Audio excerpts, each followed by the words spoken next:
Good morning, everyone. Welcome to Coffee and Football, presented by John Donovan and Longhorn Wealth Management Group. I'm your host, Blake Monroe, where I'm joined every day by Bobby Burton and Jerry Hamilton. Tell us where you're checking in from this morning, what you're drinking, get your questions in.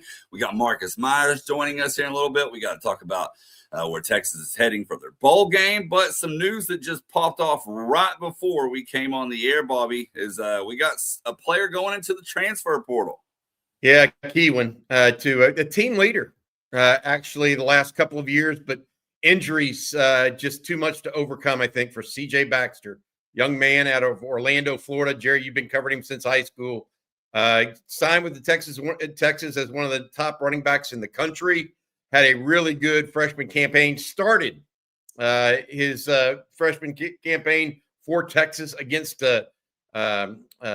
Alabama. But today he told Pete Thamler, his agent did, that CJ Baxter intends to go into the transfer portal. I've got to be honest here. I'm disappointed, but I'm not disappointed in Cedric Baxter nor the University of Texas. This is a situation where his knee just never got better. And frankly, I don't think he was going to, if it fails to ever get better, he doesn't have the juice to play at Texas right now. Now, maybe he goes and finds another place where he can, where he improves and his knee gets better. But I really genuinely don't feel like this is the fault of Cedric Baxter. This is the fault of the University of Texas. This is NIL, where he may go get some money that would be helpful to him and his family somewhere else. And it's the way of the world with injuries. So everybody here hopefully wishes Cedric Baxter the best as he moves forward with his life, but apparently it will not be as a Texas Longhorn. Great leader. Was a huge part of Texas' growth as a program. A guy that was such a football savvy, smart guy that he came in and started his first game as a college football player at running back. That's very rare for a true freshman to do that, especially when you have competition at the University of Texas. So unbelievable leader, great human being. Normally it takes you 18 months to get past a major knee injury to where you start looking close to what yourself was. If you can get back to what you originally were, I don't think he's going to get back to what he originally was. I just hope here by next season, he's a better version of a much better version of what we saw this year. Because if that happens, he can go on and finish up. And again, he has another year of NIL left here, and he's had a great run at Texas in terms of NIL, starting as a freshman. So he's done some really good things for himself and his family and his future. But hopefully he can have a productive year somewhere, whether that's and I'm not saying where he's going, a UCF if he goes back home, or even, somewhere, a school like that now, or if he may just go down a level to where he's guaranteed to get a lot of playing time too. But hopefully 18 months removed, when he's 18 months removed from that knee, he starts to look a little better, because that left knee kind of gave out on him at times this year. But great leader, great dude. And from a recruiting standpoint, anytime you texted or called him, he always responded. Even when he was going through the recruiting process and the tough parts about, hey, I'm going to go up to FSU, go to a couple of games, he always responded. A great guy, man. I know he's going to be very successful in his life. I do know that about Cedric Baxter. Yeah, tough stuff for the Longhorns, but not unexpected. Now the question is, what happens with Trey Wisner? Yeah, the other Longhorn running back who fought injuries much of this year, but prevailed and has been a rival slayer of sorts over the last couple of years. He right now, along with Christian Clark and James Simon, are the only running backs available in the Citrus Bowl that we know of as of right now. Again, Wisner could opt to go pro, and all of a sudden Texas is going into the Citrus Bowl with James Simon and Christian Clark. So we'll have to wait and see how that goes as well. But I think, Jerry, we will hear more of these types of decisions coming out in the next 2 to 3 days to a week. because the Longhorns will begin get back to practicing. So some of these guys are already going to go ahead and make their decisions.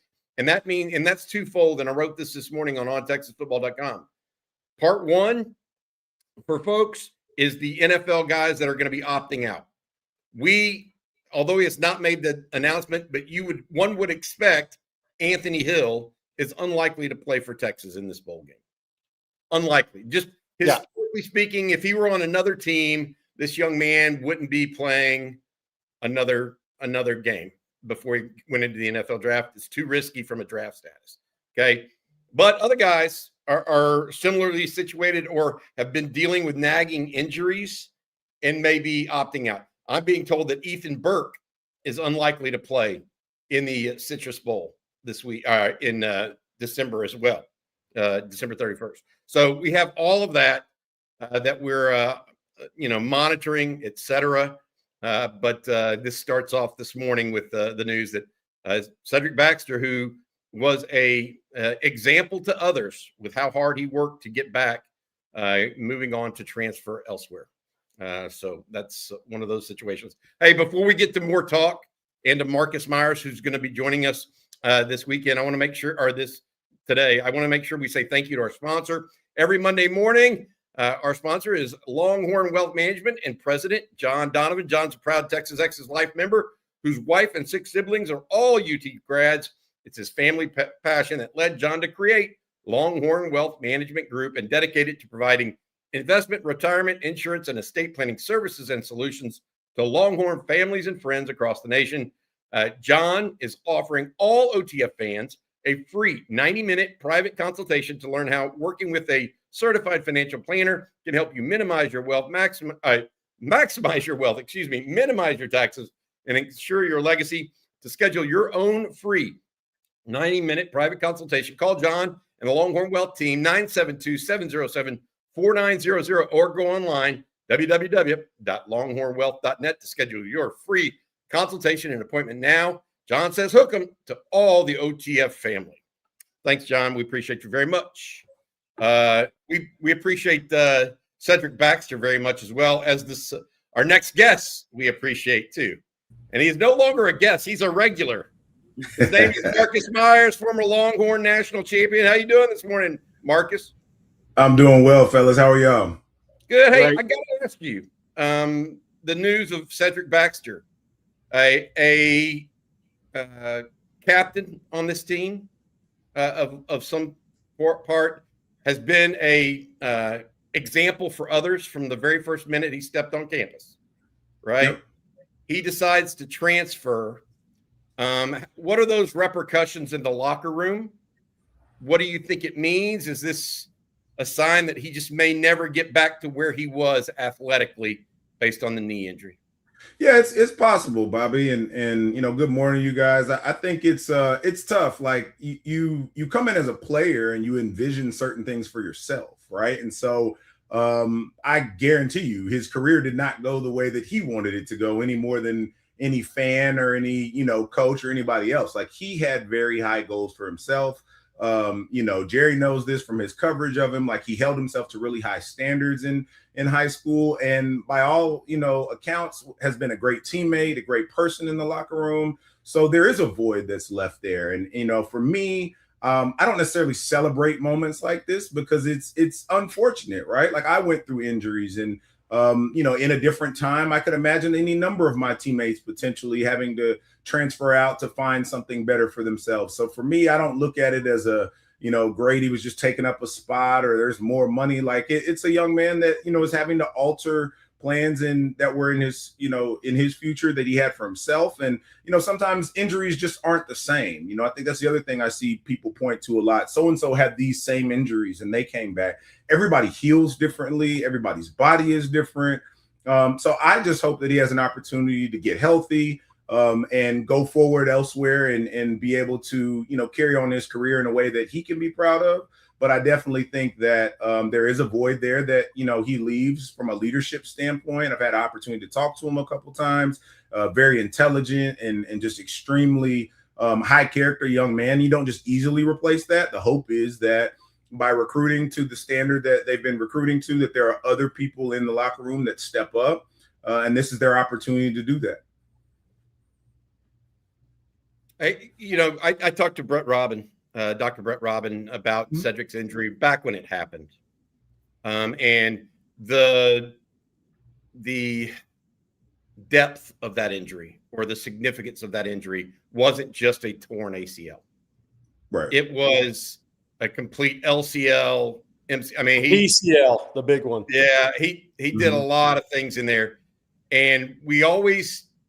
Even this summer, when the reports were out, oh, he's going to be back. He's looking really good. All of this stuff. And I went to a couple practices, or one practice, and you could tell he just didn't have that same gait. No. So this is a young man, Marcus, having gone through injuries yourself. What do you tell someone like that? I mean, and on a personal, I'm not talking about University of Texas, right? Yeah. Or go get your what do you tell a young man like that was so physically gifted? Yeah. And now he has to maybe reset some of that thought process. I wish I could talk to Priest Holmes right now, right? Because he went through this multiple times. Maybe not to the severity, though, of CJ Baxter. What do you tell a young man like that? Yeah, I think you just tell them that you look inward. For me, a huge part of my life is my faith. So I would, lean heavily into that, and my family, and the people that you trust. Look, I think there's different ways that people can go about it. Certainly there are people within his circle, as we know, that have dealt with injuries before and have been able to come back. So I'm sure he, leans there as well. But ultimately, he just has to do the best that he can for himself and continue to work to be a little bit better each day, so that he can look himself in the mirror and be able to say that he gave it everything that he had. And sometimes, your body just doesn't allow you to do certain things that maybe you once were able to do, or that you were projected to be able to do. So, I don't know if there's a ton of advice I could personally give him. And I think there's, again, any number of people that he's going to have in his circle, any number of those guys in his locker room. I promise you, they all look at each other as brothers. And so they'll continue to root him on and be a resource for him, if he chooses to utilize it. But I think the young man still has a very bright future in whatever it is that he chooses to do. And I hope that, wherever he ends up landing next, he has great success, and hopefully they don't have to play us, so we don't have to deal with that. And Marcus, you're on a team that played Michigan.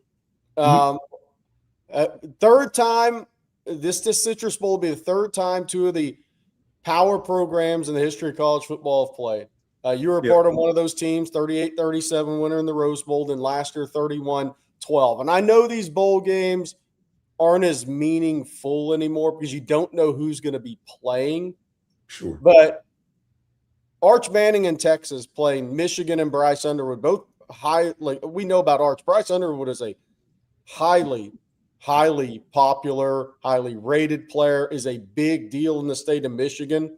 Those two teams playing in the Citrus Bowl. Look, while you don't know who all is going to play yet, there's going to be opt-outs on both sides. This is a big game, though, still, because it's going to draw massive TV ratings with those quarterbacks playing. But the importance of the game, because I think it's important to win. There's a lot of fans who just treat it like a spring practice. I'm the opposite. I want to win the game, especially with Texas and Michigan. Absolutely. I think it's a combination of both things, Jerry. Like, you're right. It's two storied programs. Obviously, we don't know how things are going to change in the future, but Sark's already spoken to, honoring the commitment of playing them. What is that, in 2027? So, I mean, I had a great time. I see Rodney there in the chat. Yeah, I had a great time when I went to Ann Arbor last year, and it's still a really great storied program that's going to have a lot of eyeballs on it. And so while you're right, we don't know exactly who's playing just yet, Jerry, it is an opportunity for a bunch of young players to get a head start on next year. And so, once you kind of see how some of this stuff shakes out over the next, weekend change, if you will, it'll be really cool to see, those players get an opportunity, even, for the guys that, maybe aren't going to have the huge opportunity, depending on who comes in the portal and that kind of thing for next season. This is an opportunity for them to go ahead and go out there and make their claim in both in practice and in the game itself.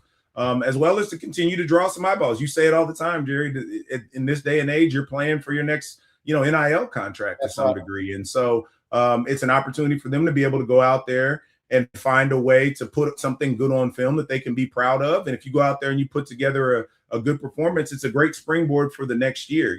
Everybody knows Vince said we'll be back. Well, that doesn't happen if you don't go out there and win that game. And granted, it was the Rose Bowl in a different time, but it wasn't where we wanted to be that year. And it was the reason we ended up there that year is because we stubbed our toe along the way. So it continues to be a reminder, and it's a drum that I'll keep beating throughout the offseason is regardless of, what the situation is. I understood what Sark had to do, and it made sense to me. But then if you heard him speak yesterday, he said, hey, look, it is what it is. We stated our case. The thing we can control is how we perform on the field. And we didn't do that to the best of our ability. And in doing that, we opened the door for other people to be able to make decisions. And so while I don't entirely agree with how it all went down, it is what it is. You turn the page, and now you have, an opponent you can set your sight on, and the opportunity to start showcasing some of your talent, as well as getting ready for the 2026 season in full. Hey, Shaibe, I asked this question. What good is Cedric transferring going to do for him? Probably give him an opportunity to play. Yeah, but I don't give him a chance to play. Yeah, I think that the reality of it is unless his injury improved significantly, and I mean significantly, he wasn't going to be a guy for Texas next year. Now, the question is where he goes. Hopefully he gets a degree, and those sorts of things. Should be well on his way towards a degree, having been at Texas for 3 full years, actually, if you include the spring semester in Austin that he had. So there's a little bit of that. As we talk about this Michigan and Texas game, the thing that I always think about, and I don't know why, Marcus and Blake and Jerry, but I go back to watching those games on ABC back in the day and bowl games. I just imagine them putting those two helmets next to one another, and those are the two most recognizable helmets in college football. Bar none. They are iconic, they are beautiful, and they are unique. And so I look forward to this, even if, and this is another conversation we need to have, the value of bowl games in general has diminished and it started maybe with opt-outs, but it's really come into its full self with the idea of a college football playoff. And so now they're almost, and what's the best way to put this, relegated to second tier status, even if it's, quote, a New Year's Day bowl. Yeah, it's not the marquee of the CFP, right? But there are some games I imagine it's going to draw higher ratings than.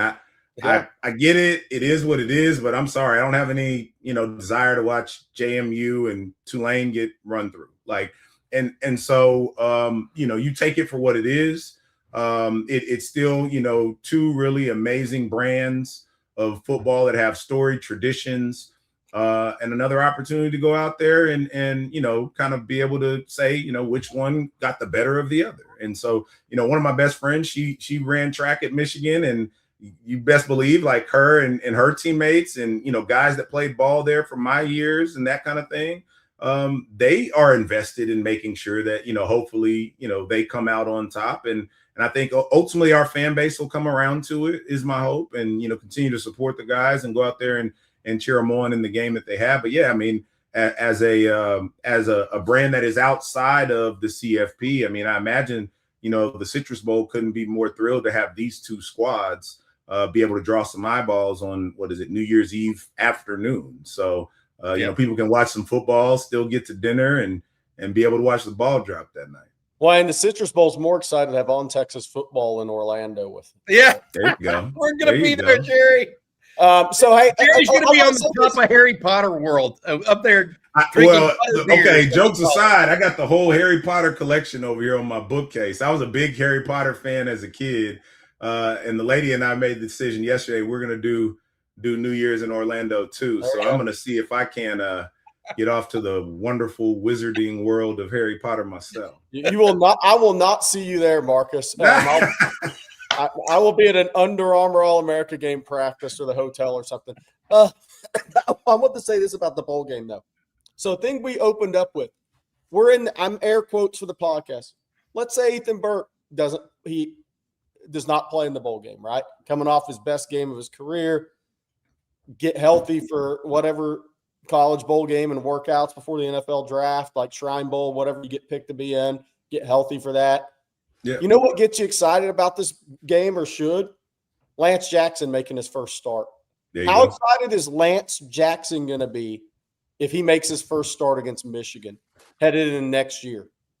Think about all those guys on Texas and Michigan when these seniors or draft eligible guys do bounce to get ready for the draft, Shrine Bowl, Senior Bowls, whatever they're in, so they're healthy for those NFL evaluation events.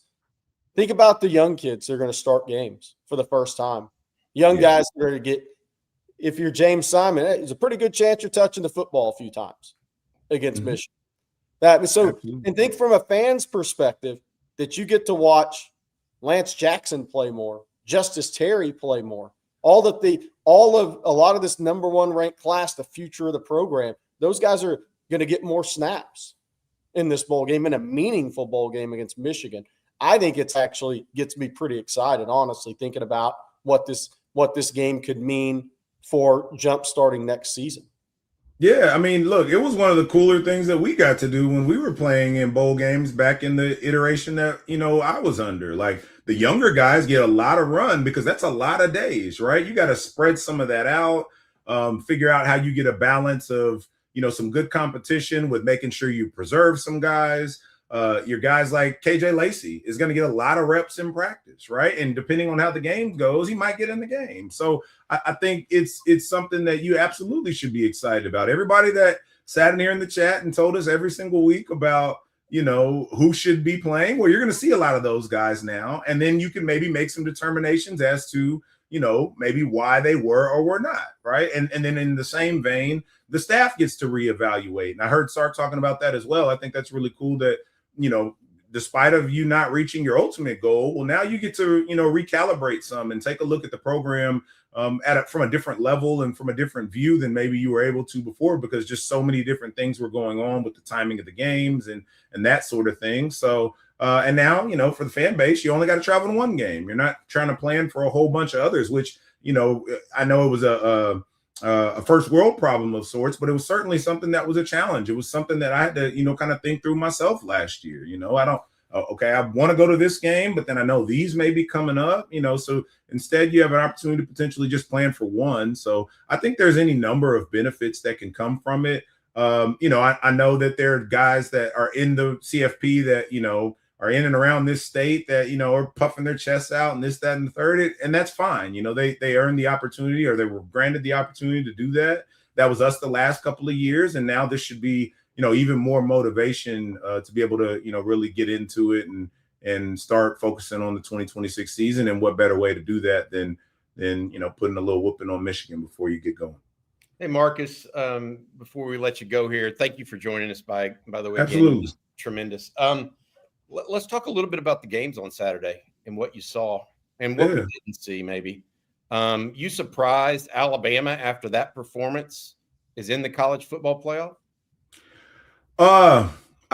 I'm not surprised. And I guess the only reason why I'm not surprised is I tried to do my best to root myself in what they were telling me was going to happen and not what I thought should happen. And I think that's the push-pull for a fan, right? It's like you want to make sure that you're raising the flag to the stuff that looks funny, but at the same time, you've got to, really kind of be grounded in, all right, these are the things that they've displayed. These are the things that they've, shown a penchant to do. And so I'm not overly shocked by it. I'm actually glad to whatever degree that Notre Dame was left out, because I think when you have moments like that, then those brands make, it an even bigger deal. And some of this stuff gets addressed a little bit faster.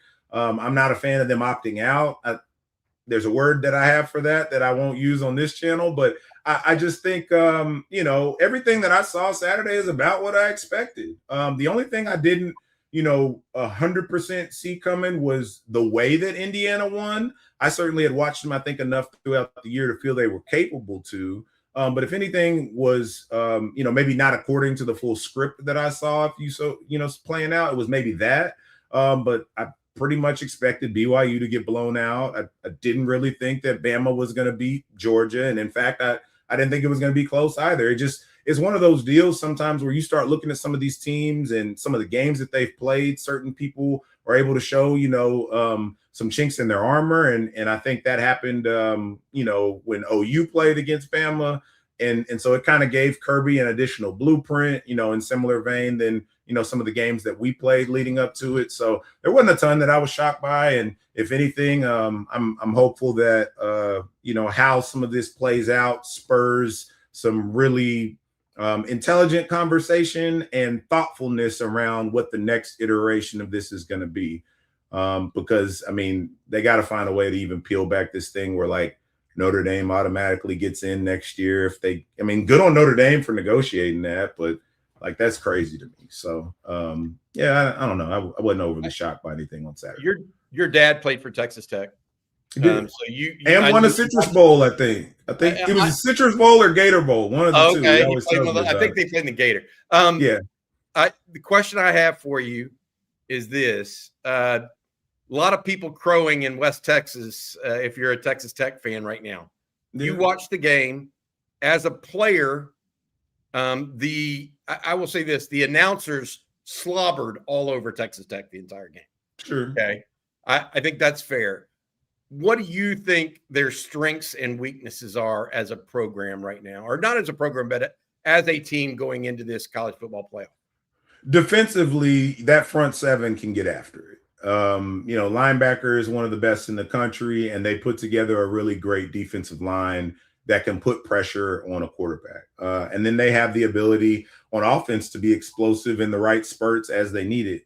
One of the things that I've just been wanting to point out, and we hadn't talked about this, I don't think a ton, is sometimes teams are able to make a jump like this. And just hear me out, folks. I know you're not going to like how I'm going to go with this, but sometimes it's easier for teams to be able to do that when they don't have a ton that they actually have there that's at an extremely high level. So what I'm going with this is, I can go out and pay a defensive line $7 million if I don't have a ton already committed to my defensive line.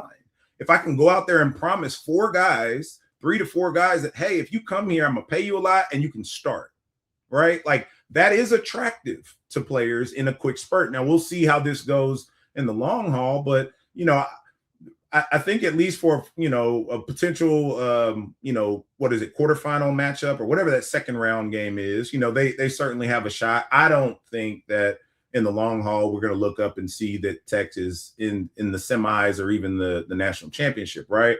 But I do think that they've played a good brand of ball in the conference that they're in, and they've done what they needed to do to get in. Now you kind of see where the rest of it falls, but we didn't have such a luxury, right? There are guys that we've invested in the trenches and paid a certain amount that you can't all of a sudden just go out and replace your entire D line in a significant part of your front seven. Some of these schools that are doing these big rehab projects in this way, they don't have that. They don't have guys, that are just kind of waiting in the wings. And so it's pretty easy to go out there and pay them. Yeah. What we were talking about with Bama, Georgia, I think it proves once again, it's hard to beat the same team twice in a season. Yeah. You know who's got the toughest path in the playoffs? Is actually the number 1 ranked team, Indiana. Because if it falls how I think it may fall, they have to beat Oregon twice. And if Ohio State beats Georgia, they'll have to beat Ohio State twice. It may fall where they have to beat the same team twice, 2 times to actually win a national championship. And I would pick Georgia over Ohio State, but I'm saying it's not like it's a clear Georgia favorite in that game. If Oregon beats Tech and Ohio State advances to the national championship, Indiana's got an incredibly, incredibly tough task. Yeah. Yeah. Well, the petty in me sees a world where that those folks in College Station are sitting home watching football before we are. So I won't say here publicly that I'm rooting for that or anything, so I don't get clipped up anywhere. But if I come back, later on and I have a little smart jib about that or something, then that would be why. But look, it'll be interesting. I'm still going to watch it. I love ball, and so it'll be on a TV somewhere for me. And we'll see how it shakes out. But I don't think that they achieved, getting the best 12. And I think what we're going to find out here going forward is that maybe they didn't necessarily ever state that that's what they were going to do. And some of the stuff that they've done has been right in line with the madness they've done at any given good time. So it's just dumb. They've tried to look at the NCAA and the bowls and all of this stuff. They've tried to have their cake and eat it too. Yeah. And it just doesn't work that way. You don't give away automatic spots when you only have 12 teams. Agreed. That's essentially you have 64 spots, give away some automatics. Yep. You have 12, you don't give away automatics. Not in my opinion. Maybe to the 4 major conference champions, but not to Notre Dame for being in the top 12, certainly, and not to what amounted to the Sun Belt Conference. I mean, that a team that did not win. They did not beat a single Power 4 team all year. Yeah. And they're in the college football playoff.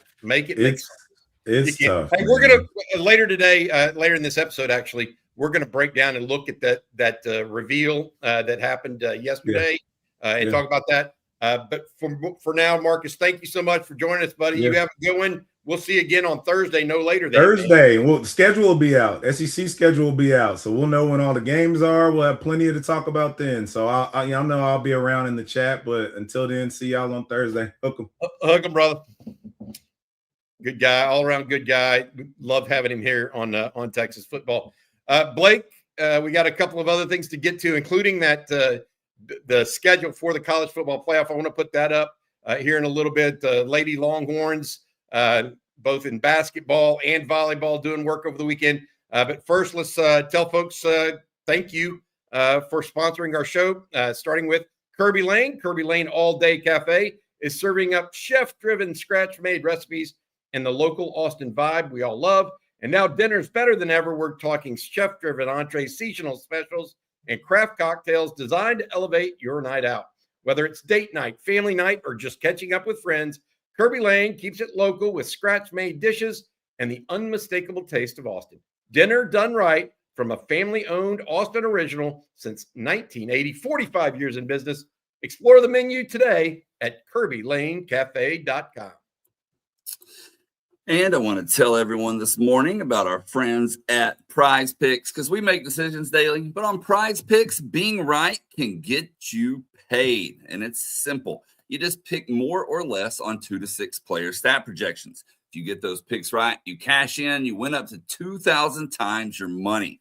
It's also the best way to get in on the sports action in more than 40 states, including California, Florida, Georgia, and of course, right here in the great state of Texas. And we're waiting on those college football projections to come out for bowl season for the college football playoff. But don't forget, they have everything. They have college basketball. They have NBA. They have NFL, MLB when it's that time of the year. I mean, literally everything, including tennis, esports, whatever it may be, Prize Picks has you covered. So join the millions of other users and sign up today. You can make your picks in less than 60 seconds. Download the Prize Picks app today. Use code ONTEXAS to get $50 in lineups after you play your first $5 lineup. Again, that's code ONTEXAS to get $50 in lineups after you play your first $5 lineup. And that's Prize Picks, where it's good to be right.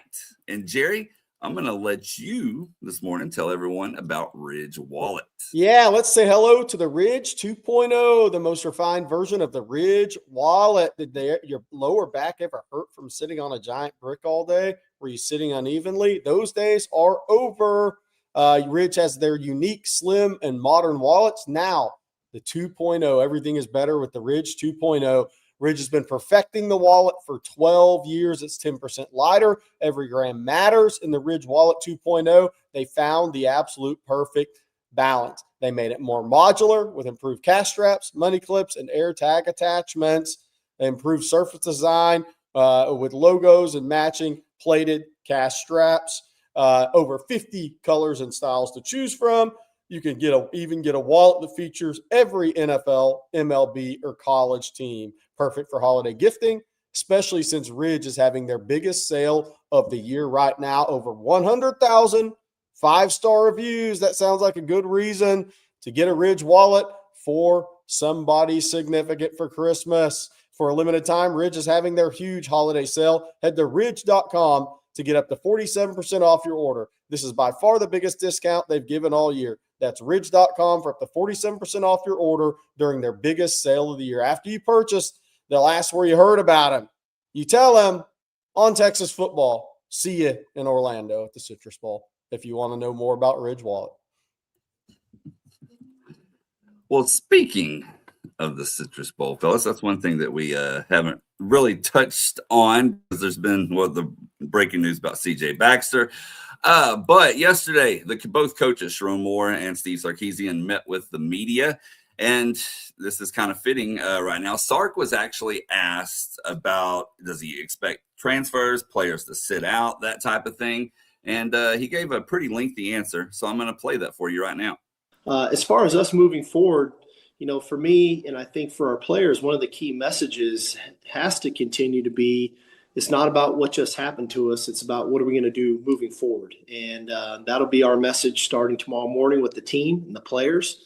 Naturally, we're going to have discussions with a variety of players, some that have NFL aspirations, some that may be thinking about potentially going to other schools. That's the reality of the state of college football right now.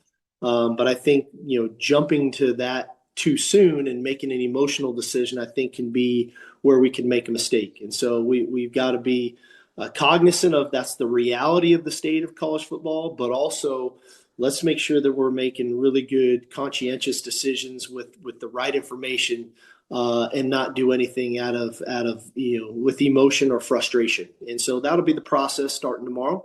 And I'm sure it'll take a little bit of time to get to the final number of who may and who may not play, but that's okay. We've got a really young football team. We've got a lot of good young players that are chomping at the bit for their opportunity to play. We're going to get a lot of extended practice time. Essentially, this is going to turn into another spring ball for us, where a lot of young players are going to get an opportunity to show how much they've grown and developed over the season, and with the opportunity to potentially play in this game where this game doesn't count against their eligibility. So looking forward to all parties on our team hopefully contributing to the success in this game. And there you go. And while that was happening, there was also another announcement. So, Bobby, I'll let you start with that. Yeah, absolutely. Trey Owens. This is not surprising at all. Trey Owens, young man, quarterback out of Cy-Fair High School down in Houston, was a sophomore this year, redshirt freshman. He has announced his intentions to transfer. We thought that was coming almost 2 or 3 months ago when KJ Lacey overtook him as the number 3 quarterback on the roster behind not only Arch Manning, but also Matthew Caldwell. Again, similar to CJ Baxter in many ways, we wish nothing but the best of luck to the young man. Not surprising. We also expect Jarrett Gibson as well as Will Stone to officially enter their name in the portal, although I think they've already both made announcements. There may be more. Again, the next couple of days here, we expect a slew of such announcements. Either opting out of the bowl game because of the NFL or opting to transfer. Yeah. There we go. Let's see. We got some super chats that we're going to get to here shortly. We still got to talk to college football playoff. One other thing before we get to that, I also wanted to play y'all one more clip. Sharon Moore, like I said, he had his presser. He was asked about Texas a couple of times. He didn't go into too much detail, fellas, but I'm going to go ahead and play you his clip as well on what he had to say about the Longhorns. Yeah, a little bit different, a little less, experience, but still a lot of talent. A lot of guys that we played last year, played this year. Very, very talented team. Obviously, it starts with Arch at the quarterback position. They've got skilled guys all over the place. They do a really good job scheme-wise. Coach Sarkisian does an outstanding job from an offensive standpoint of scheming up different defenses and executing at a high level. So, and defensively, they're fast, they're physical, good up front. So it's going to be a great challenge for our program. Yeah, I mean, they do. Especially watching them that last game against A&M, they played their tails off. Their physical defense. Offensively, they're explosive. They've got playmakers all over the place. So, yeah, absolutely they do. So, like I said, short and sweet. It wasn't asked much about the Longhorns, but that's everything he had to say. Yeah, I mean, look, that platitudes will get you nowhere. That's my opinion. going back to what Sark had to say, Jerry, this is the new era of college sports. And so while everybody's sitting here going, well, wow, we've lost Cedric Baxter, Trey Owens, this is the way it's going to be until they figure out exactly what it is they want college sports to be. Yeah. Because I think that's the biggest thing I have right now, I have seen, is they are making rules overall that are not necessarily conducive or having the effect they want them to have on college sports. Do you want a player when they sign a letter of intent to be somewhere for 2 years or 3 years or 1 year? I mean, look, I have no problem with Trey Owens transferring. I have no problem with Cedric Baxter transferring. Good on them. It's ones that are caught in that 1 year of development that I will or have a path to the football field if they stay patient that you worry about. And right now, I feel pretty strongly that there are some rules in college football that don't lean into what they actually want the effect to be. And some of that can be negotiated if you went into and got into a player's lack. It doesn't have to be a union. It could be a consortium. It could be a number of different things that you can deal with and collectively bargain. But days like today are going to happen. And we're going to be here to try to report on them. But I can't help but feel a little pang in my gut about Cedric Baxter, to be honest with you, because I think he's a team leader. And even though he's missed it athletically of late, I still think it sucks that he's not going to be a Longhorn. My biggest issue in college athletics right now, and nothing's changed, is I think these NIL contracts. Look, if we're essentially it's essentially pro sports, then it needs to be treated like it. There needs to be. I think you need to have a 2-year NIL contract when you go to a school. I think it needs to be a 2-year deal out of high school.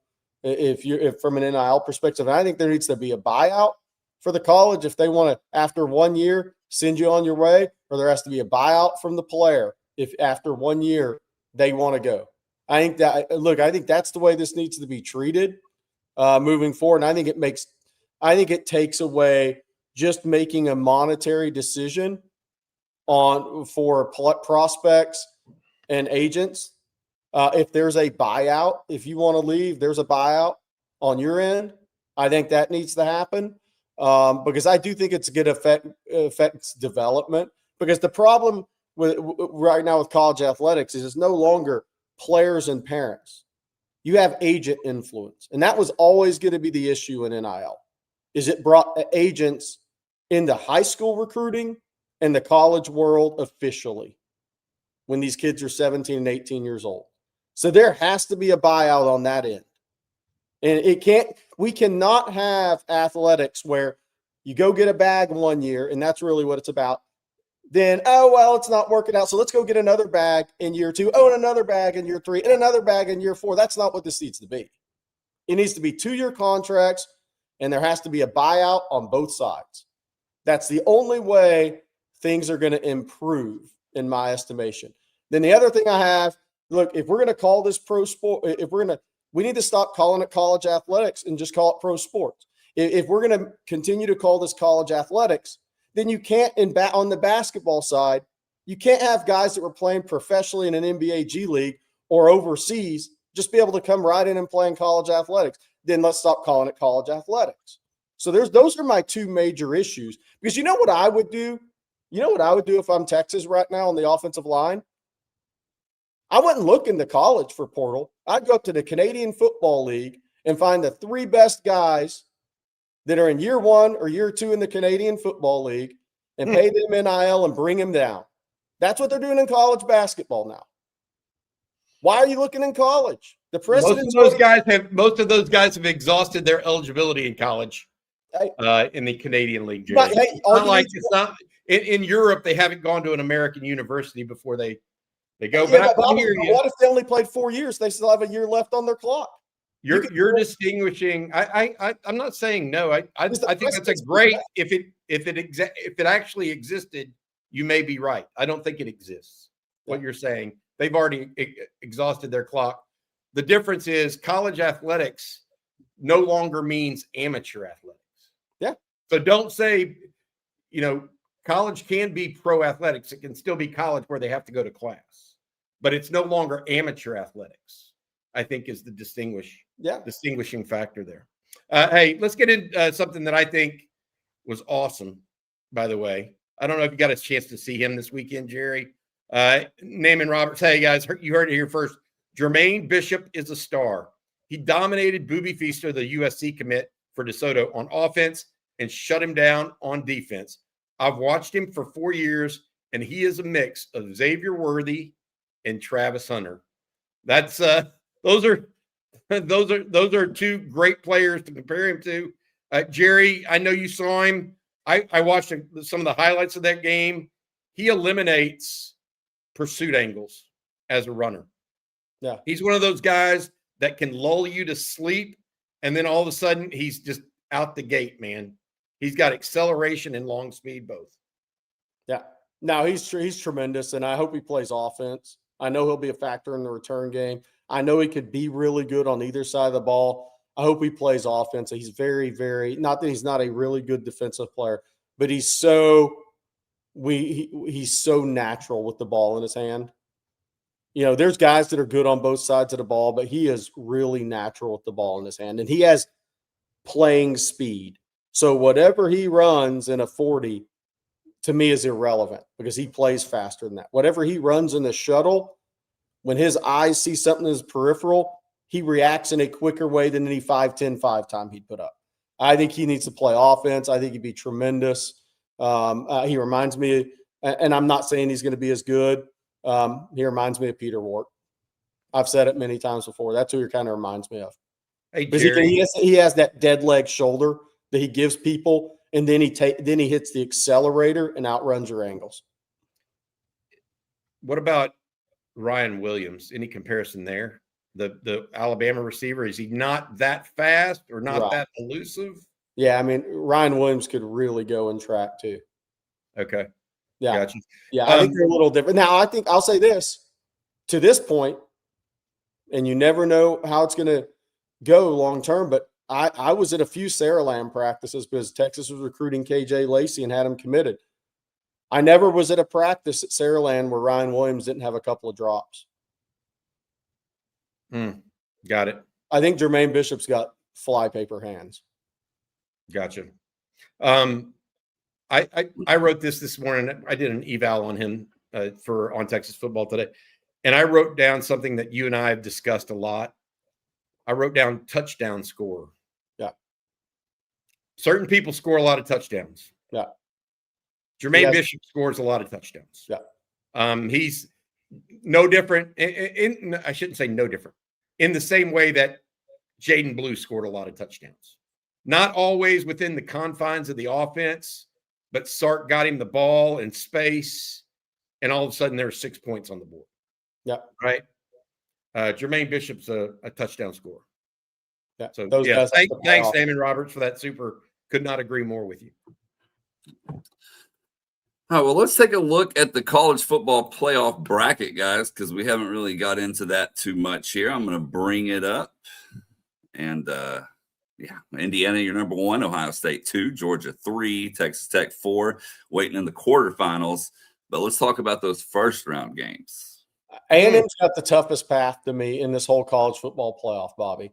They have to beat Miami, Ohio State, and Georgia to even think about playing for a national. No chance it's happening because I think they're the most undisciplined football team of the Power Fours that made it in this college. They have a brutal road to get to a national championship game, and they're not going to beat Miami, Ohio State, and Georgia back-to-back weeks to do it. This isn't Ohio State last year. The bottom portion of that bracket is much harder than the top portion. Yeah.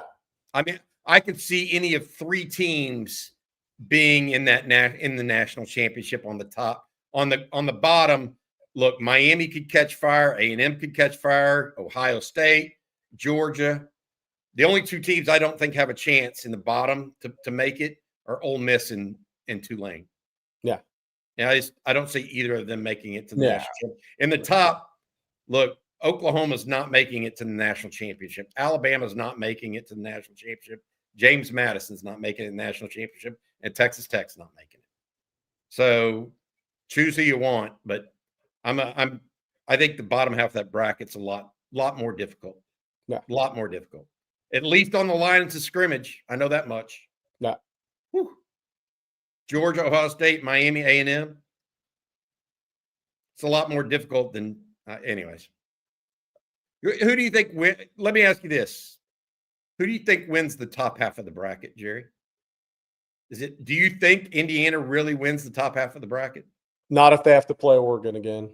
But Oregon's tough because, look, their team on paper before this season doesn't look like what their team does now because they lost Evan Stewart to a season-ending injury and then DeCorian Moore a little over midway through the season. So they're not on paper what they were headed into spring practice after the portal windows and into the season. So they're not quite the same level of explosive at all as what they thought they were going to be. But again, I think it's hard to beat multiple teams twice in a season. I think that's the toughest thing for Indiana. Road to the national. I think A&M has the toughest path, but I think that Indiana could be faced with something that's always been difficult in athletics, is that's beating the same team twice. So if Oregon gets there versus Indiana, I might like Oregon's chances in that game just because it's tough to do it now. I think Cignetti's such a good coach. They're so disciplined on defense. I mean, I don't even know what to say. I mean, unbelievable coaching job. But I think it would be hard to beat the same team twice. I think Indiana's a better team than Oregon, but it's just that scenario that gives Indiana a tougher time. I think the bottom, it's going to be Georgia, Ohio State. I think Georgia's peaking at the right time. I think they're peaking at the right time. Boy, I thought they peaked against Texas. And they did not play as well against Alabama as they did Texas. And I think Georgia, though, could their secondary have some issues with Ohio State is the question. Can they put enough pressure if it gets to that game? Can they put enough pressure from a pass rush standpoint on Sayin to affect? If they can't, then Ohio State's going to throw the football on Georgia. I'll tell you the most surprising thing in that, and I was going to mention this, most surprising thing about the Indiana-Ohio State game to me was the pressure that Indiana was able to bring on Ohio State. Look, Julian Sayin entered that game being sacked only 6 times all year. 6 times all year. He was sacked 5 times by Indiana. If you want to know how to defeat Ohio State and hold their offense down, that's the recipe. Affect the quarterback. Because Julian Sayin, if you give him a clean pocket, he is freaky accurate. Yeah. And he has freaky wide receivers. So you better sell out to cause disruption in the pass game. You better sell out. That's Indiana gave you the pass. Indiana gave everybody the blueprint to defeating Ohio State. Now, can other people do it? I don't know. That's a different story. Look, I would go right now. I'm going to go Ohio State, Oregon in the national championship. That'll be my pick. And I'm going to take Ohio State over Oregon. Yeah. Well, we got a super chat or a couple of super chats regarding the playoff here. Let's see. I'm going to start with Jeff Carey's. He says, I think Miami should have made it over Notre Dame. I don't like Notre Dame opting out of the bowls. Their brand is overrated according to the viewership numbers. And then we have this one here from Mac Daddy, who says, Jerry, can you talk about the power of those 3 stars at Indiana? I know you always talk about don't get caught up in a player's star ranking. Hook 'em. Yeah, I mean, look, the one thing that's always going to be true about sports is if a team is talented enough and they play for each other, magical things can happen. You can beat more talented teams because Indiana's not as talented as Ohio State. It'll show in the NFL drafts. in this year, future years. But there's a lot of power in 85 guys pulling in the same direction. And the one thing Indiana has that'll be interesting moving forward, because now they have rev share, is there was no real huge differences in their locker rooms from an NIL perspective. There was no jealousy created from that perspective, really. It was much more even for that program. Now things can start to change with your success. And Kirk Cignetti has done great, and I agree with Urban Meyer, the greatest college football coaching turnaround ever.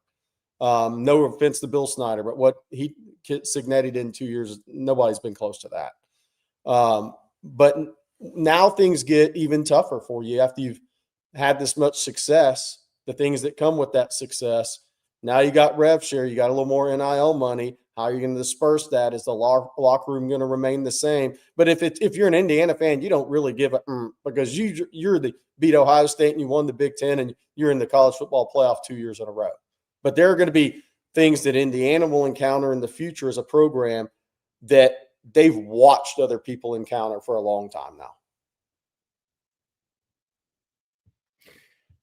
Notre Dame can just go cry. I mean, go on. I mean, we started the discussion started with Notre Dame. You can't have empathy for a group that doesn't join a conference. Do y'all have empathy for Notre Dame at all? I don't. I mean, if I were a fan, maybe I have empathy for their fans because I'm a college football fan myself, and I wouldn't want that crap to happen to me. Yeah.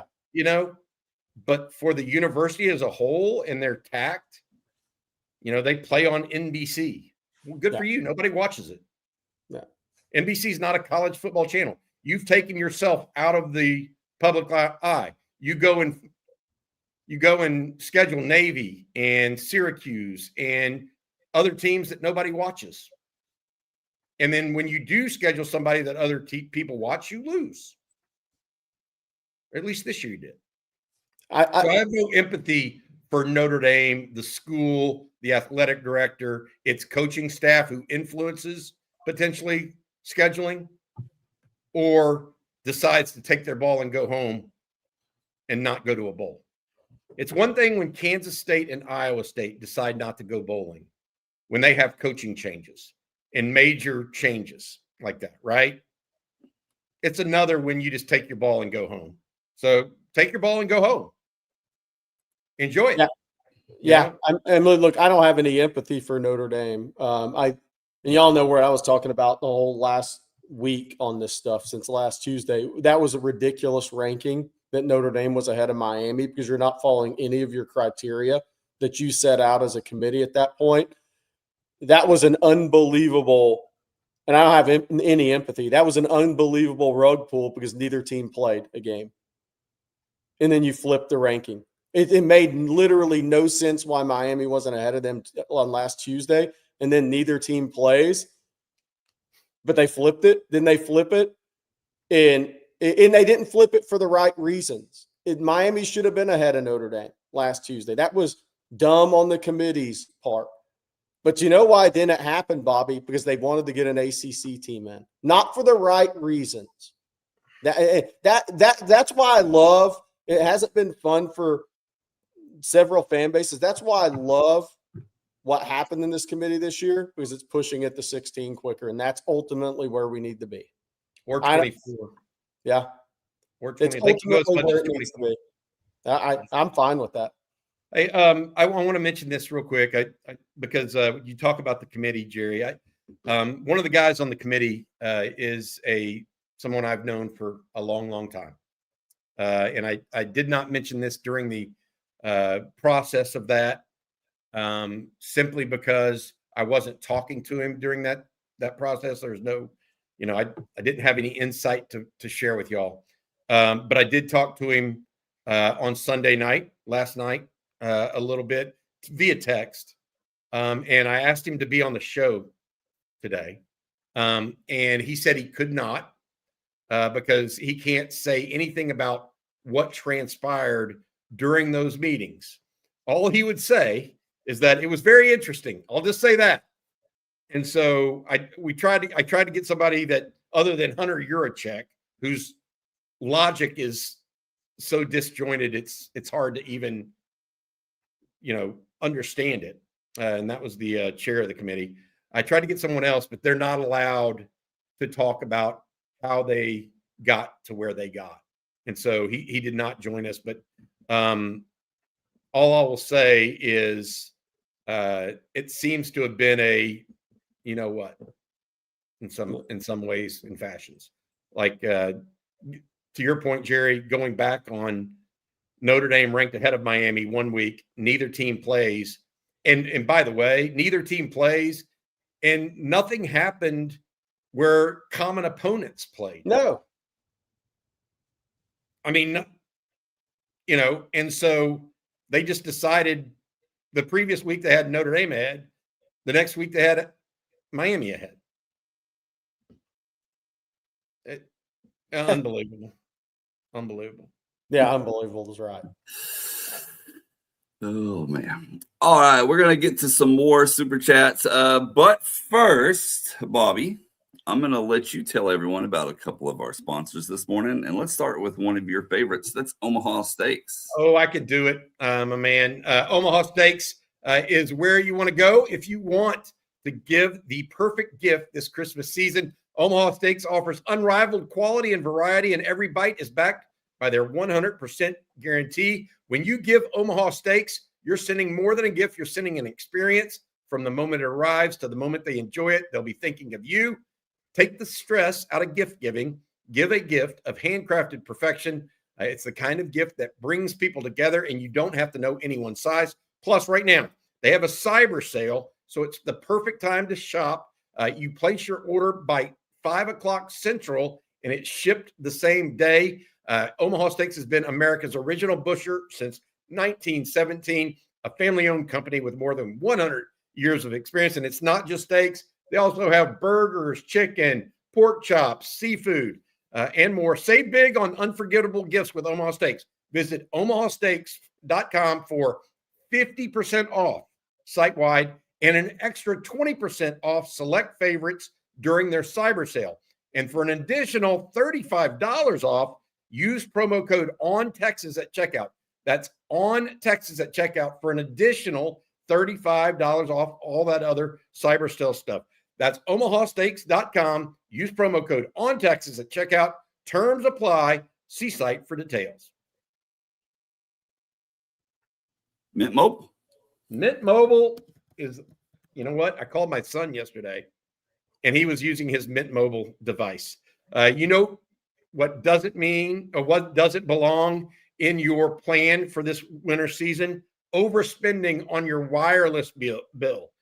Instead, you need to be focusing on things that can help you save money, and then you can buy other gifts that are even better. That's why you can make the switch to Mint Mobile. It's the wireless plan I sent my son off to college with.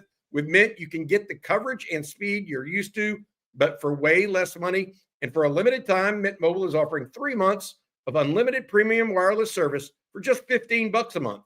So while your friends are sweating over data overages and surprise charges, you'll be chilling literally and financially. This year, skip breaking a sweat and breaking the bank. Get this new customer offer and your 3-month unlimited wireless plan for just $15 a month at mintmobile.com/OnTexas. That's mintmobile.com/OnTexas. Your path to more reasonable wireless bills. Upfront payment of $45 is required, equivalent to $15 per month. Limited time new customer offer for first 3 months only. Speeds may slow above 35 gigabytes on unlimited plan. Taxes and fees extra. See Mint Mobile for details. Again, mintmobile.com/OnTexas. And I'm going to tell everyone about one of our other sponsors, and that's Aura Frames. Bobby, I know you got you an Aura frame. You like it. I like them as well. And if you're anything like me, every year there's that one person that you can never shop for. And I've done that Christmas Eve mad dash more times than I want to admit. But this year, I'm skipping the chaos. Aura Frames is my last-minute lifesaver. We're actually giving one to my in-laws because it's the one gift that actually feels personal. You can preload it with photos before it even ships, add a little message, and it shows up all ready to go. And the best part is you can even keep adding photos and videos from your phone all year long. It's literally unlimited. You just connect the frame with the Aura app and Wi-Fi, and you're all set. And for a limited amount of time, you can save on the perfect gift by visiting auraframes.com to get $35 off Aura's best-selling Carver mat frames. They were named #1 by Wirecutter. Just use promo code ONTexas at checkout. That's Aura Frames, AURA frames.com, promo code ONTexas. This deal is exclusive to listeners, and frames sell out fast, so order yours now to get it in time for the holidays. Support the show. Tell them On Texas Football sent you when you check out. Hey, Blake, can I bring one thing up? Because this Yeah, has been brought up 3 or 4 times, because it's a big one in the portal, assuming he doesn't go pro. Where does Sam Levitt end up transferring to? A lot of talent, and a couple other people have mentioned him. This was expected, by the way. I'd said this on shows. He was expected to go into the portal. He could still go into the NFL draft. The problem is he has that foot. He had that foot injury, so he wouldn't be able to work out leading up into the NFL draft. He'll be out this spring for spring practice wherever he goes, due to the foot injury and subsequent surgery he had. So that may send him to college one more year. And that is a huge guy in the portal, because if he goes to the right team with a lot of talent around him, he's really good regardless. But if the right school plucks this guy, their team changes a great deal next year. Will that be a Miami? Miami's got to replace their overrated $4 million man with probably a better player this go round. I said all that and watched the guy win a national championship. No, it's not happening. But Sam Levitt he's going to be a guy everybody's after. He's got moxie. He's got college football playoff experience. He's really talented. He's going to be an NFL draft pick. That's going to be a big one in the portal. That decision will impact college football next year. He's also a crappy leader. Did you hear what he did this weekend? It was behind the scenes. It needs to be recounted what he did, because you're responsible for your actions as a young man. They have the team end of year ceremony. What's it called? Banquet. Kenny Dillingham gets up there and introduces all the captains. Only one captain didn't even show up to the team banquet. Sam Levitt. He wasn't expected. That's a great captain. The Cal quarterback announced he's staying. Yeah, he's staying. So that's the #1 quarterback that could have jumped into the portal. I think that guy's a stud. No, I think there's a number of top quarterbacks that could. Arch Manning could theoretically. He won't, but we got some more college football playoff comments and questions. I'm going to start with this one from Edgar. Thank you, Edgar. He says, good morning, OTF. Indiana may get to the final. Probably the only team in the playoffs that won't see lots of portal or holdout craziness. They've never been here. They won't compromise it. See y'all in Orlando. So y'all talked about truth to that. Jerry mentioned that they're very even with what they did in the portal. Now, I tell you what, after watching that game, how many players on that team for Indiana looked like they could play for Texas? Quite a few. They had some receivers go up and get it now. I was impressed with Indiana overall, especially in I was more impressed with their defensive line and ability to get pressure than maybe any other aspect of that. Like, everybody's going to have a receiver that can kind of get on top of you. But, man, they had – and they got the portal quarterback.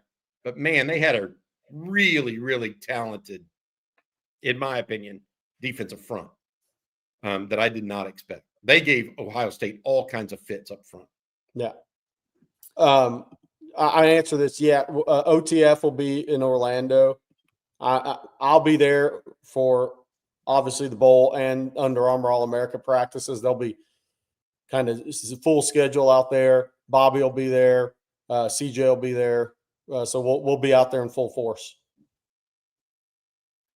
And going back to some more playoff talk here. KD35, I'm the best. How about that bulletin board material the A&M offensive lineman gave Miami? Some people just don't learn. Yeah, I didn't see that. But Reuben Bain's going to destroy somebody in that game. So whoever it was, it better not have been the guy going up against Bain. Because Reuben Bain's really, really good, man. The A&M just doesn't learn. And this is a totally different lineman, by the way.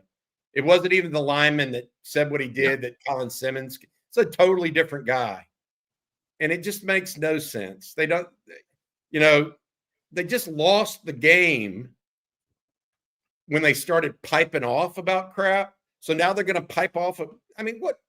Learn. Good God. Fool me once, shame on me. Or shame on you. Fool me twice, shame on you. It is dumb.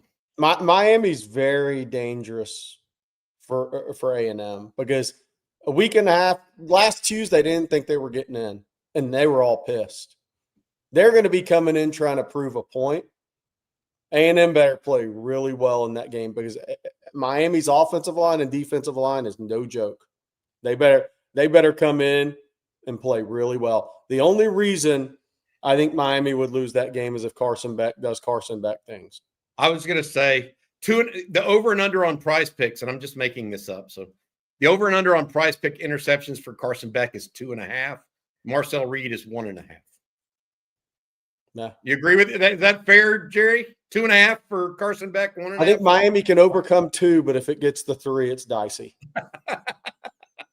Because I think Miami's going to push A&M around. I think Miami's really good up front on both sides of the ball. Should have said more or less. My apologies. Yeah. There you go, Bobby. Tony says, can you discuss the agreement that Notre Dame seems to have to get a guaranteed slot into the playoffs if they are in the top 12? Of course, that starts next year. Yeah, basically, they signed the deal a couple years ago to create this college football playoff that went out to 12 at a minimum. And when they did that, Notre Dame wanted a top 12 by 2026. They wanted an automatic spot to agree to it.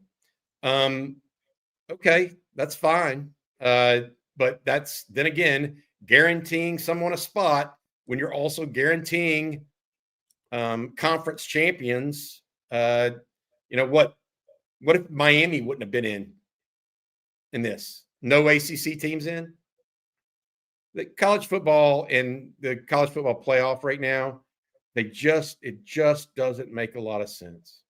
If we didn't care so darn much about the schools that we follow and the teams, college football would be on its ear because there are so many things that are wrong. But you know what? Hard to take away something people love, man. They fight and scratch for it. And we should. You should. And then going back to Texas in the bowl game, Kozer 7, hope I'm saying that correctly, says this game helps younger guys show tape for the NFL or NIL money, helps the program lure guys NIL money, and that you can win. I agree. Look, if you want to prove that you're worth more, then go prove it. Don't sit on the sidelines and just expect the money to come to you. I completely agree with that, personally. And then we have, let's see here. We've had a lot of people join since we opened, starting to talk about Baxter and stuff. We got a couple of comments about that. Let's revisit that for a moment. Rod Baber's Helmet says it's a shame trashing comments from so-called Texas fans on these portal transfers on Baxter and Owens. They were both studs and advocates for Texas football. And then Cody says, just tuned in. What about CJ? Just not enough money, or does Derek Cooper have something to do with it? What's the deal? Well, CJ Baxter's NIL value's gone way down, right? So you have to make a decision on that, and CJ and his agent have to make a decision on that. And you got number one is to get back healthier and be able to play. That was going to be tougher at Texas, I think, for him. Because, yes, Derek Cooper is very talented. I think James Simon is very talented. And now that guys have signed with Texas, it won't be surprising if James Simon doesn't touch the ball more in a bowl game. So I think there was a lot of that going on, my opinion. But in terms of CJ Baxter, Bobby, his NIL value wasn't even close to what it was. So Texas isn't going to pay him even close to what it was. So then CJ Baxter's got to make that tough decision because but due to the severity of that knee injury and what it looked like for him this year, he may only have 1 year left of earning power in college as an athlete, period. So he's got to go. He's got to go make the most of it while also getting on the field more. I was going to say, I don't think he's going to be worth much to anybody NIL wise. It's not just Texas. Right. I mean, Texas would pay him if they it's not that. It's the injury, Jerry. I mean, he doesn't have the juice that he once had. Maybe with another year of rehab, he gets that back. Can you go back, please, to the first comment, though? Blake? Pretty funny. Because it really bothers me. Yep. Rod Babers helmets. Yeah. It's a shame trashing comments from Texas fans on these portal transfers on Baxter and Owens. They were both studs and advocates for Texas football. If you're doing that and you're watching this show is probably not for you. How about that? Because, and I feel that strongly. Those two guys did not detract from the University of Texas. Trey Owens, he got beat out by someone younger than him. He didn't go and cry. He didn't go bellyache or anything like that. He's moving on. Cedric Baxter I'm here to tell you, he was a captain on this team from a strength perspective, internal strength and attitude and aptitude. So trashing either of those players has no place, in my opinion. Be disappointed that they're not finishing their degree at Texas. That might be one thing. Trashing them, that's ridiculous. If people, I haven't seen anybody actually do it. Yeah. They have it on texasfootball.com or else, but if they are doing it via social media or something like that, those aren't real fans. Those are guys that are just, unrealistic jerks, in my opinion. You can be disappointed. Don't trash a young man unless they've done something to deserve it. CJ Baxter was a big part of Texas turning the corner. His leadership, look, how many guys can come in and start as a freshman at running back? That's a really heady football player. And then the leadership he showed, even through his injury, the leadership in the program he showed. He was a big part of Sark and these guys turning the corner. He may not have put up the stats due to injury, but he was a big part of it. He was as good a locker room guy and leader as you'll find outside of Rashawn Johnson as a running back. I will say this, his presence absolutely upped the play of Jonathan Brooks that year that they played, and they were both in the backfield at the same time in 2023. I was told that Jonathan Brooks kind of thought he was going to be given the mantle as the next running back at Texas when Bijan and Roshan left, and when Cedric Baxter came in and was physical and attentive and all of that stuff, it raised the attention level of Jonathan Brooks. So Cedric Baxter lifted that room. So if people out there trashing him right now, that's not right. He didn't leave the team and not participate in a banquet, as a team captain like Sam Levitt did, and start apparently trying to recruit others with him to the portal is what's being alleged by some. So yeah, it's not the kid, by the way, doing that. Yeah. Oh, okay. It's not. It's his agent. That's where the issue is. It's not the kid. It's the agent. Yep. Unbelievable. Well, let's see. Lee Barton says, OTF, any thoughts on trying to get former players like Sam Ellinger, Jordan Whittington on the program, talk about experience after Texas playing days? Now, we do have them occasionally. We have quite a few. I think this year alone we had around 15. So, yes, would love to have Sam, Jay Witt, any of those guys stop by. They've both been busy with other duties this year, obviously. So maybe in the off season we can get a little more access to those kind of guys. Oh yeah, for sure. And then let's see. Juan wants to know. He says, "I just bought the OTF mug. Do you have one in white as well, or is it only black, Bobby? Tell us." It's only black. It's only black. We only have one.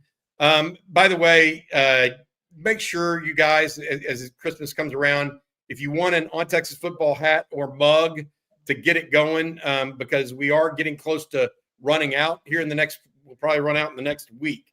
But they're on sale now. Shop.ontexasfootball.com. That's shop.ontexasfootball.com. Stocking stuffers, extra stuff for other people, etc. Please feel free. Okay, and then we have some more super chats this morning, and let's take this one from Rocky P. Thank you, Rocky.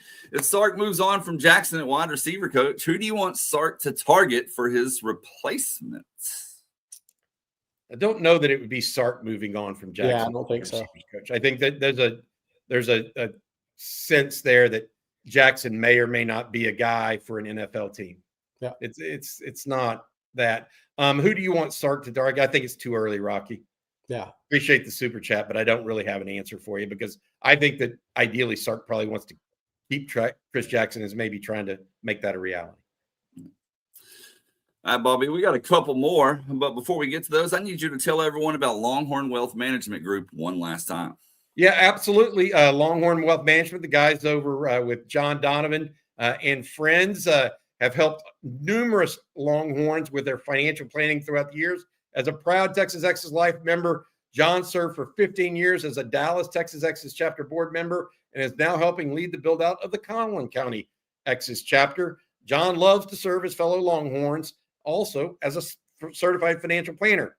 John's offering a free 90-minute private consultation to all OTF fans to help them learn how to maximize your wealth, minimize your taxes, and ensure your legacy. Schedule a free 90-minute consultation today by calling the Longhorn Wealth Team 972-707-4900 or going online, www.longhornwealth.net. Schedule your free consultation today. John was glad to see the Longhorns land another top 10 recruiting class on signing day and welcomes all those new Longhorns to the family. Hook them from John and a Longhorn Wealth Management team. Thank them for sponsoring every Monday. John, another John, says, Bobby, Georgia sued a player when he jumped into the portal for breaking the Georgia collective NIL agreement. At Texas, we have concentrated on family background to keep kids for 4 years. What is the impact of the Georgia lawsuit? The impact is that they're not just suing him for a small amount of money. They're suing him for $390,000. Now, I can't, I'm not a lawyer, but I have read up on this case, and they're suing him for liquidated damages, which some people think is not the right way to go about getting back your money in these cases. And so I don't know a lawyer, and I haven't consulted one about this, but the reality of it is Damon Wilson, who was Georgia's best edge player returning this year, went in 2 weeks after signing an agreement with the Georgia collective, went and put his name in the transfer portal and signed with Missouri. And Georgia's like, look, we had a contract, buddy. You can't do that. And so now I think the timing of the suit is probably smart. They let the regular season for both Georgia and Missouri go kind of expire, and now they're going to take it up. And it could be a landmark case. And it certainly shows a school's willingness to keep players to their word. And we'll see if this works. I think it probably there are elements of this I think that are accurate. Georgia, he should have stayed at Georgia. Once you sign a contract, you shouldn't go back on it. But does he really owe Georgia $390,000 for going back on it? That's a different story. Because Georgia apparently only paid him like $30,000 of what they were going to pay him. So how do you reach back and get $390 as a penalty? I don't know. Yeah. And buyouts. Yeah. Our last one for today comes from Dante. Thank you, Dante. Appreciate you. He says, do you all think Arch will be the Heisman favorite next year? Is there anyone better than Arch going into 2026? He was a beast with a consistent line. Julian Sand has everybody but Carnell Tate back. Yeah. And more guys coming in. Sand's going to be right there. He'll probably complete 80% next year, close to it. See where a guy like Sam Levitt shows up. Look what happened with Fernando Mendoza. He's about to win the Heisman at Indiana. So where's Sam Levitt going to show up next year? A guy like that that is already really good that's going in the portal. I mean, if he ends up at a Miami or an LSU or something, then that guy will factor in if he's healthy. Trinidad Chambliss apparently going to LSU. Yeah, if he gets granted the extra year, right? Yeah. But they're gonna. He should get it apparently. Yeah. Yeah. I mean, look, Arch will be on the short list for sure. But we'll see. We'll see where it all goes because there's going to be real competition there for those that care about Heisman. I just think how Arch ended the year was so strong, Jerry. Once they gave him any semblance of protection, he ended it really, really strongly. He'll be with the Citrus Bowl. He'll be over 3,000 passing yards in his first year starting. I mean, look, the passing TDs to interceptions, that's pretty strong. Look, we can talk about how he got to the end of the year in the circuitous route through UTEP and Kentucky and places like that. But he fought the whole time. And the thing you can say is that did he end up a better quarterback at the end of the year than he started? Absolutely. Yeah. And here's the other piece. I think he kept getting better. So we don't even know. This is the thing about Arch Manning. I don't know his ceiling. I don't think anybody does because he's still improving. Yeah. And that's one of the reasons why I think 15 more practices with these receivers is a really good thing for the University of Texas. Right thing. Notre Dame, meanwhile, took their ball and went home.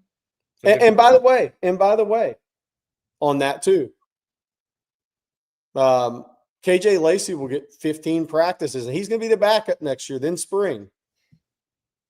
I mean, so that is huge all the way around, and that's why Rod was talking about it last night, and I agree on the Notre Dame thing with all you guys on that. It's just that's the thing with Notre Dame is like, man, you're just passing up the ability to have 15 more practices and develop your depth, develop your young players. I don't think that was probably a Marcus Freeman decision. Honestly, that was more of a university decision.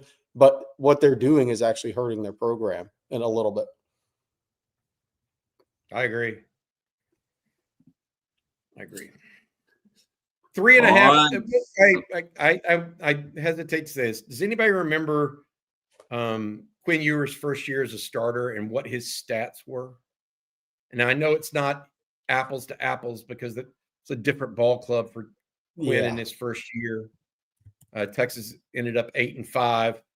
But the thing that Arch really did well that people don't appreciate enough as he closed out the year, Jerry, he did not turn the ball over.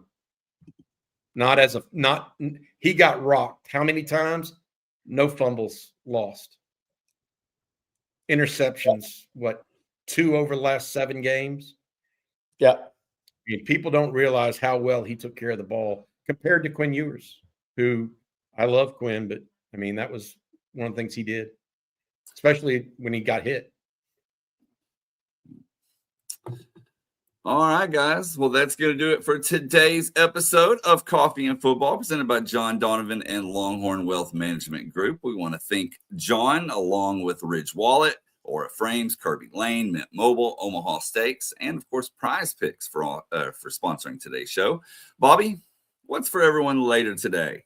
Sark's talking. He has his weekly media conference at 11. We've got that. We've also got the live stream coming up tonight. Rod Baber, CJ Vogel, and Coach Shipley will be on. Tomorrow, Coach Shipley will be with us for Coffee and Football. It should be a full day. We will have news and notes. And look, I don't think we're done with transfer portal announcements. Those will be happening throughout the day and the rest of this week as Longhorns prepare to get ready for the Citrus Bowl, December 31st against Michigan. Texas, I will say this, they're also already themselves doing work in the portal behind the scenes, but they can't really do anything about it until the portal officially opens. But work is being done. I got an idea. Bring Cam Williams back for his final year. He's got 1 year left. May as well. We're signing guys in college basketball from the G League and the European leagues, and may as well go tell Cam Williams, give him $2 million. He's had a year of NFL coaching and development. Let's go pay him $2 million. Play one more season of college football. There's nothing anybody can do to stop it. The precedent's already been set in basketball. Let's make this really easy. I think once you declare for the NFL draft, it does make you ineligible if you declare for the NFL. I don't think they could win. No, okay, but then you're going to go get into lawsuits. All right, Jerry, you're litigious. Let's just say that. Jerry's ready to burn it all down. I don't think they can stop it, honestly. May not be able to. Yeah. Well, we hope you all have a great Monday. Of course, we'll be back tomorrow morning. So for Bobby Burton and Jerry Hamilton, I'm Blake Monroe, and we'll see you then.